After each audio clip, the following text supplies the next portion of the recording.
Now, do I spy feathers on the lawn? My word, Cadbury. Oh, yeah, very sorry for the little bird that owned those feathers. Cadbury, C.K. Lippenmeyer, prime suspect. It's the one thing I would change about having a domestic cat, but life's not quite that simple. Now, the little girl who is responsible, undoubtedly, for those feathers. Hello, my darling. I see there's some evidence, little sweetie, of you having caught a bird overnight, darling, or this morning. I'm not going to blame you for it, Cadbury, because you're only fulfilling your nature. You didn't ask to be born a natural predator, highly skillful predator, did you? And you do practice your hunting skills on Pop Lippenmeyer every day, and he has the scars to prove it, as our millions and billions of YouTube visitors and viewers can attest. When they see these scars and now and then fresh blood, they see it and they know that that's how you hone your skills for catching birds, rats and mice. Now I just wish you'd stop it with the birds, my darling. One day I'd like to have the money to build such a huge cat enclosure out the back, as big as the entire yard, that I could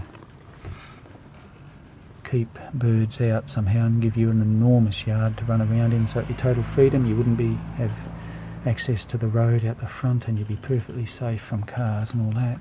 But then of course we'd have no birds. With the mesh all over the top, we'd have no birds getting into the yard, so we wouldn't be able to see the little birds close up. But maybe they could come to the front yard, of course. See, dear viewers, I'm reasoning on the run. They could come out the front and still visit the front garden, and they wouldn't visit the back garden inside the mesh, the cage, the giant cage, the yard-side cage, because of the mesh. So they wouldn't be at risk of being killed by Cadbury, but they'd still visit the front. Yeah, that would work, because, wow, and that would cost so many tens of thousands of dollars, no doubt.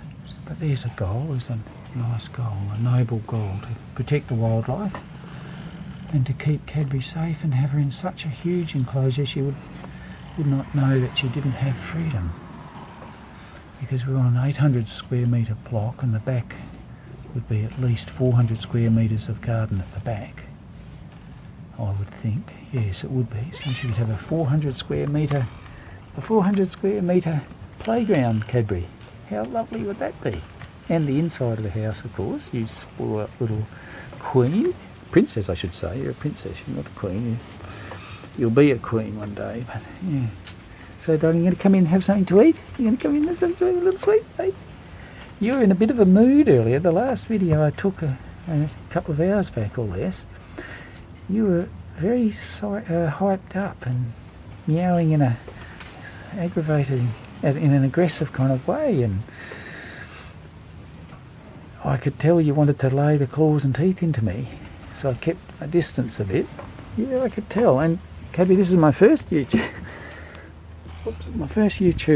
video, sitting up high on the milk crate. I had the idea to put that little milk crate, like millions and billions of viewers, there, that I could stand on it so I can do my videos a little bit easier because it's so high.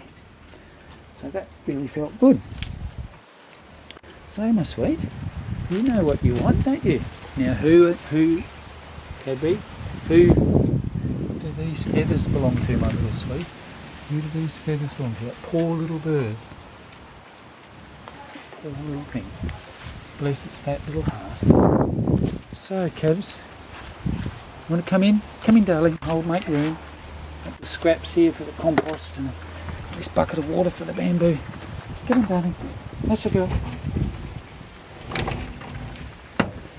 Okay, I'll finish this masterpiece, ladies and gentlemen, but I'll just show you how the aloe garden is going. It really loves the hot weather. It really does. and I've been overjoyed at the amount of pups the yellow was given, because a mere year ago I was struggling and was laying my hands on every little pup anyone could give me, the anyone being Steve Jackson. He'd hand over as many pups as he had, and it was a few dozen, and now I would have hundreds of pups if you really wanted to count them. Yep. So my aloe garden has exceeded my expectations. There's my little carob trees growing among some aloes there, and I love my dandelion because I eat that.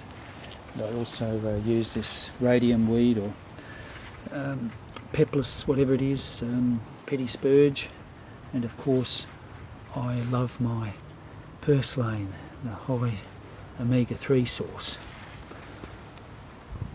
Okay, I better go and feed my little darling.